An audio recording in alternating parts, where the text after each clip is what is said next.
तो दोस्तों आज की इस वीडियो में हम बेसिक इंग्लिश ग्रामर को देखने वाले हैं। आज हम बेसिक चार्ट को देखेंगे। आपने कभी ना कभी अपनी लाइफ में जब भी आपने अंग्रेजी सीखनी स्टार्ट की होगी, ये वाला चार्ट जरूर देखा होगा या फिर ये वाला जरूर देखा होगा। तो आखिर आप जानते हैं कि इनका मतलब क्या होता है? इनमें जो लिखा हुआ है आई, यू, मी, दे, माई, इन सब का मतलब क्या है आखिर? तो आज की वीडियो में हम इसी चार्ट को समझने वाले हैं और बिल्कुल बेसिक से बिल्कुल आसान भाषा में हम इसको समझेंगे।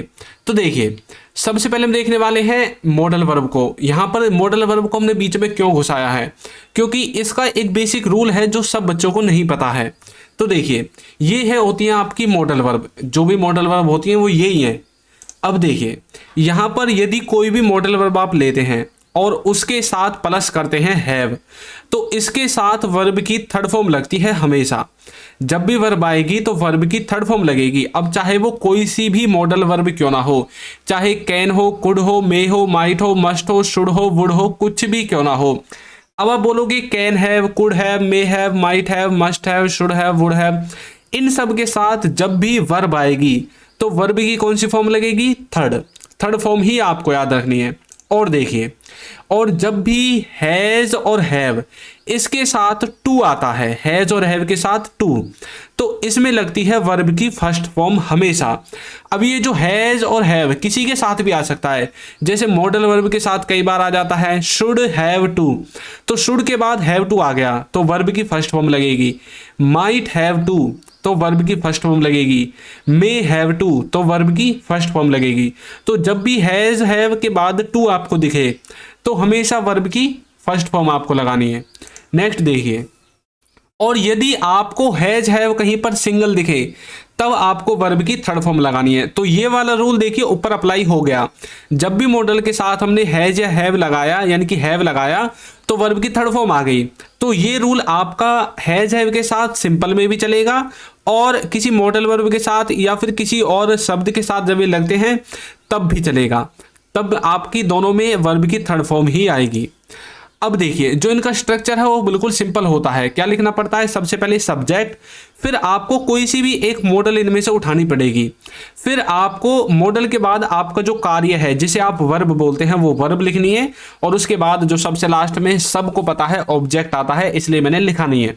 तो इस तरह से आपको मॉडल वर्ब का कॉन्सेप्ट समझना है। ये मैंने बीच में इसलिए घुसा दिया क्योंकि बच्चे इसमें कंफ्यूज हो जाते थे।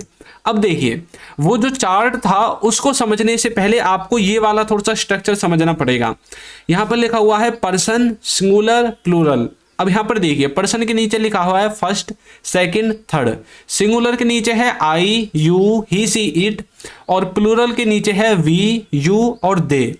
अब यहां पर समझने वाली बात यह है कि जो फर्स्ट पर्सन होता है उसे हम क्या कहते हैं, क्योंकि बच्चों को यही नहीं पता फर्स्ट पर्सन क्या है, सेकंड पर्सन क्या है और थर्ड पर्सन क्या है। वो उल्टा सीधा घुमा फिराकर पता नहीं किस किस को किसके स्थान पर चिपका देते हैं। तो यहाँ पर जो फर्स्ट पर्सन है उसके सामने देखिए सिंगुलर में आता है आई। जब भी किसी एक व्यक्ति की बात होगी तो आई आएगा, यानी कि मैं अपनी बात करूंगा जब। और यदि हम बहुत ज्यादा जने हैं तो हम यूज करेंगे वी का, यानी कि हम एक से ज्यादा हैं, दो से ज्यादा हैं, तब हमें वी का यूज करना है। और इसके सामने इसकी डेफिनेशन है, जो बोलता है। अब यहां पर मैं बोल रहा हूं तो इसका मतलब है कि मैं यहां पर फर्स्ट पर्सन हूं। अब मैं अकेला हूं तो यानी कि सिंगुलर के अंदर आऊंगा तो मुझे आई का यूज करना पड़ेगा। यदि मेरे साथ कोई और व्यक्ति और होता, यानी हम दो जने होते या दो से ज्यादा होते, तब हमें वी का यूज करना पड़ता एज ए सब्जेक्ट। तो फर्स्ट पर्सन में आई सिंगुलर के लिए, वी प्लूरल के लिए, और जो किसी बात को बोलता है, करता है, वो कौन होता है? फर्स्ट पर्सन होता है।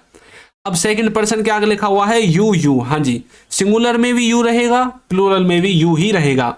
अब यहां पर लिखा हुआ है इसके सामने जो सुनता है, यानी कि जो किसी की बात को सुनता है वो सेकंड पर्सन होता है। अब जैसे मैं बोल रहा हूं तो मैं फर्स्ट पर्सन हूं, आप सुन रहे हैं तो आप सेकंड पर्सन हैं। अब देखिए थर्ड पर्सन क्या है। थर्ड पर्सन के आगे लिखा हुआ है सिंगुलर में ही, सी, इट, और प्लूरल में लिखा हुआ है दे। तो सिंगुलर में मैंने आपको हमेशा बताया है ही, सी, इट, इनका यूज बहुत ज्यादा होता है, तो इनको आपको रट लेना है कि ये थर्ड पर्सन सिंगुलर के अंदर आते हैं। अब इसके सामने लिखा हुआ है जिसकी बात होगी। अब देखिए, बोलने वाला मैं हूं तो मैं हूं फर्स्ट पर्सन, सुनने वाले आप हैं तो आप हैं सेकंड पर्सन। और अब हम बात कर रहे हैं इंग्लिश ग्रामर के बारे में, तो जिसकी बात होती है वो होता है क्या, थर्ड पर्सन। तो इंग्लिश ग्रामर हमारी यहां पर थर्ड पर्सन है। अब जैसे मान लीजिए दो व्यक्ति आपस में बातचीत कर रहे हैं, तो उन दोनों में जो बोलेगा वो होगा फर्स्ट पर्सन, जो सुनेगा वो होगा सेकंड पर्सन, और वो दोनों जिस भी वस्तु के बारे में, जिस भी तीसरे व्यक्ति के बारे में बात करेंगे तो वो बुलाएगी थर्ड पर्सन के अंदर। तो आपको पर्सन कॉन्सेप्ट क्लियर हुआ। इसके अलावा अब देखिए आगे एक रूल और है, इस रूल को आपको रट लेना है। इसमें सबसे पहले सब्जेक्ट, फिर हेल्पिंग वर्ब, फिर वर्ब, फिर ऑब्जेक्ट। अब दिक्कत यहां पर आती है कि बच्चों को सब्जेक्ट ही नहीं पता और ऑब्जेक्ट ही नहीं पता कि कहां पर कौन सा सब्जेक्ट है, कहां पर ऑब्जेक्ट है। तो लीजिए आपके सामने आ गया ये जो सब्जेक्ट वाली लाइन है, जो सब्जेक्ट आपको दिख रहा है, इसके नीचे जितने भी वर्ड्स लिखे हुए हैं ये हमेशा सब्जेक्ट में ही यूज होंगे। यानी कि आई जिसका मतलब होता है मैं, वी जिसका मतलब होता है हम, यू जिसका मतलब होता है तुम, दे का अर्थ होता है वे, और ही का मतलब आपको पता है हम लड़के के लिए यूज करते हैं वह, सी का मतलब भी आपको पता है वह लड़की के लिए, इट का मतलब होता है यह। लेकिन जब आपको इन सब्जेक्ट का यूज ना करना हो और आपको अब इनको ऑब्जेक्ट की तरह यूज करना है, तो तब आपको आई के स्थान पर लिख देना है मी। बहुत से बच्चे लास्ट में ही आई लिख देते हैं। तो कभी भी ऑब्जेक्ट में, ऑब्जेक्ट क्या होता है, जो आपके इंग्लिश सेंटेंस के लास्ट में आता है, जिस पर काम किया जाता है। तो यहां पर कभी भी आपको पीछे आई, यू इस तरह के वर्ड्स का यूज नहीं करना है। यू तो आ जाएगा लेकिन आई नहीं आएगा, वी नहीं आएगा, दे नहीं आएगा। अब देखिए आपको क्या करना है, आई के स्थान पर मी का यूज करना है पीछे, वी के स्थान पर अस का यूज करना है, यू के स्थान पर यू का ही यूज हो जाएगा, कोई दिक्कत नहीं है क्योंकि यू का कोई और फॉर्म नहीं है, ये इकला ही भाई है, इसके दो भाई नहीं है। दे का मतलब होता है वे, लेकिन इसका जब ऑब्जेक्ट बनाएंगे तो देम निकलेगा। ही का हिम, सी का हर, इट का इट ही रहेगा, इसमें कोई डिफरेंस नहीं है। अब मैंने इनके सामने इनकी हिंदी नहीं लिखी हुई, तो जो ये हिंदी लिखी हुई है ये हिंदी इनकी भी है और इनकी भी है, दोनों का एक ही मतलब है। दोनों हमें ये क्या करेंगे, दोनों एक जैसी जो फीलिंग है वो ही निकालेंगे। लेकिन सिर्फ डिफरेंस ये है कि एक तो बना दिया है सब्जेक्ट की तरह यूज करने के लिए और एक बना दिया है ऑब्जेक्ट की तरह यूज करने के लिए। अब देखिए पहला वाला देखिए, मैं जा रहा हूं, मैं जा रहा हूं। अब यहां पर मैंने नीचे लिखा हुआ है आई एम गोइंग, तो आई हमने आगे लिखा है क्योंकि सब्जेक्ट सबसे पहले आता है, तो हम सब्जेक्ट लिखेंगे आगे, उसके बाद जो सेंटेंस है वो तो है ही। अब हम इसके स्थान पर कभी भी सब्जेक्ट के स्थान पर ऑब्जेक्ट नहीं लिख सकते। मी एम गोइंग कभी देखा है ऐसे लिखा, नहीं देखा ना, तो हमेशा सब्जेक्ट के स्थान पर सब्जेक्ट और ऑब्जेक्ट के स्थान पर ऑब्जेक्ट। हाँ, हम इस मी को लास्ट में लिख सकते थे अपने सेंटेंस के, जब भी कोई ऑब्जेक्ट के बारे में मैं वगैरह ऐसा शब्द आता है तो आप इसे लास्ट में मी लगाकर लिख सकते हैं, लेकिन इस आई को आप लास्ट में नहीं लिख सकते। इसके स्थान पर आपको मी का यूज करना पड़ेगा और ना ही सब्जेक्ट के स्थान पर आप ऑब्जेक्ट वाले केस को लिख सकते हैं। समझ में आया? एक और देखिए, हम जाएंगे तो बोलेंगे वी विल गो, ये सेंटेंस है आपका फ्यूचर का, तो हम जाएंगे वी विल गो। अब यहां पर देखिए कभी भी आपने ऐसा सुना है अस विल गो, क्योंकि वी का मतलब भी होता है हम और अस का मतलब भी होता है हम, लेकिन अस का यूज हम करते हैं एज ए ऑब्जेक्ट यानी कि लास्ट में, और वी है आपका सब्जेक्ट, तो इसको हमेशा सब्जेक्ट की तरह ही यूज करना है। तो यहां पर ये वाली जो लिस्ट है इसका आप स्क्रीनशॉट ले लीजिए, जिससे आपको कभी भी फ्यूचर में प्रॉब्लम ना हो और आप आसानी से इसको समझ जाएं। अब चलिए नेक्स्ट देखते हैं। नेक्स्ट देखिए, यदि अभी तक आपने हमारी बुक्स को परचेज नहीं किया है तो लिंक डिस्क्रिप्शन में है, जरूर करना जाकर। और हाँ, यदि बुक आपके पास पैसे नहीं है परचेज करने के लिए तो हमारा जो ऐप है उसको जरूर डाउनलोड करें। कंप्लीट इंग्लिश ग्रामर इसमें कवर कराई गई है और एक एक टॉपिक इसमें कवर कराया गया है और एक भी पैसा आपका इसमें खर्च नहीं होगा। तो लिंक डिस्क्रिप्शन में है, जरूर डाउनलोड करें। अब देखिए, अब हम देखने वाले हैं पजेसिव एडजेक्टिव और पजेसिव प्रोनाउन को। तो इधर लिखा हुआ है my, our, your, her, his, its, their. अब ये पजेसिव का मतलब क्या है? पजेसिव का मतलब है जब हम किसी चीज पर अपना अधिकार दिखाते हैं या फिर हमारे पास क्या चीज है उस चीज के बारे में बताते हैं। अब जैसे मेरे पास एक फोन है, यानी कि इस फोन पर मेरा अधिकार है और ये मेरा ही है, तो यहाँ पर हम इसको पजेसिव इंग्लिश में बोल देते हैं, लेकिन जब हम अपने स्वामित्व को यदि हिंदी में बोले तो अपने स्वामित्व को दिखाना चाहते हैं किसी वस्तु पर। अब जैसे कि हम बोलने लगे कि हमारे पास एक डॉगी है, हमारे पास एक कुत्ता है, तो उस कुत्ता पर हमारा स्वामित्व है, यानी कि हम उसके स्वामी हैं, उस कुत्ता के हम मालिक हैं, मतलब उसके बॉस हैं हम एक तरह से। तो इसी तरह से जब हम किसी चीज को बताना चाहते हैं जिस पर हमारा कंट्रोल होता है, उसको हम बताने के लिए पजेसिव एडजेक्टिव और पजेसिव प्रोनाउन इन दोनों का यूज करते हैं। अब इन दोनों में देखिए किस तरह से यूज करेंगे।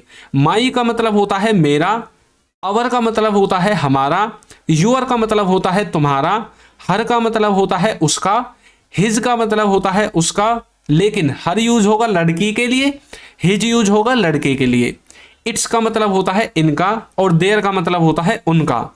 अब देखिए यहां पर इनको हम एडजेक्टिव की तरह यूज करेंगे, लेकिन ये जो है इधर mine, ours, yours, hers, his और इट का नहीं बनेगा, कभी आप इट का भी बनाने लगो, इसलिए मैंने डैश डैश कर दिया है। और देयर्स, इनका यूज करते हैं पजेसिव प्रोनाउन की तरह। और प्रोनाउन आप जानते हैं प्रोनाउन क्या है, ये सब कुछ जो हम इस चार्ट में पढ़ रहे हैं प्रोनाउन के अंदर ही आते हैं। अब चलिए इन दोनों में फर्क देखते हैं। तो देखिए, यह मेरा घर है, यह मेरा घर है। अब यहां पर मैंने लिख दिया दिस इज माई हाउस। कई बार आप बोलते हैं ना, आपके दोस्त बोलते हैं या फिर आपने टीवी वगैरह में देखा होगा, बोलते हैं दिस इज माई हाउस, यह मेरा घर है। लेकिन अब तो आपने बोला है यह मेरा घर है, मेरा, आपने अपने ऊपर फोकस किया है, भाई ये मेरा घर है, यह उसका घर है, यह उनका घर है। या आपने घर के ऊपर फोकस नहीं किया, आपने उस व्यक्ति के ऊपर फोकस किया है जिसके बारे में आप बताना चाहते हैं। लेकिन जरा नीचे वाली लाइन को देखिए, यह घर मेरा है, यह घर। अब यहां पर आपने घर के ऊपर फोकस कर दिया। मान लीजिए बहुत बड़ी कोठी है और अड़ोसी पड़ोसी मतलब चकमक हो गए, भाई ये किसका घर है, तो आप बोल रहे ये घर मेरा है, ये घर किसका है, मेरा।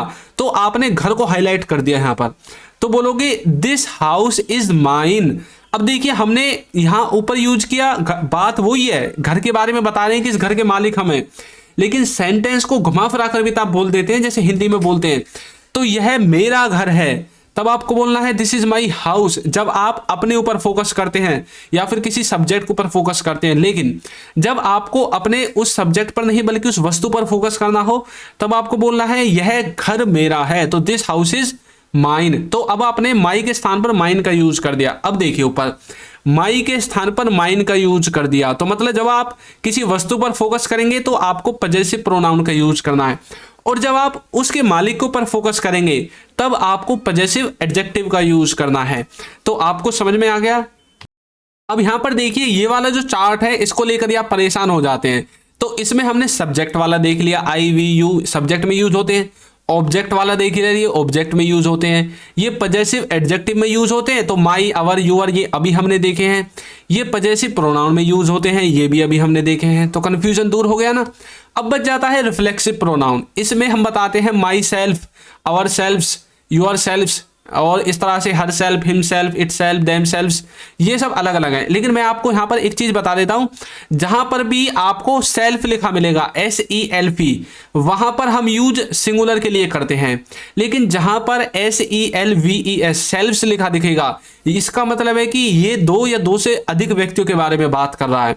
तो इस तरह से आपको यूज करना है। अब देखिए यहाँ पर यूअर, यूअर का लिखा हुआ है यूअर सेल्फ। तो एक तो हम अपने लिए यूज करते हैं ना, यानी कि जैसे कि भाई तुम चले जाओ, हम एक व्यक्ति से भी तुम बोलते हैं, एक व्यक्ति होगा भाई तुम चले जाओ, लेकिन जब बहुत सारे होंगे तब भी हम तुम ही बोल देते हैं।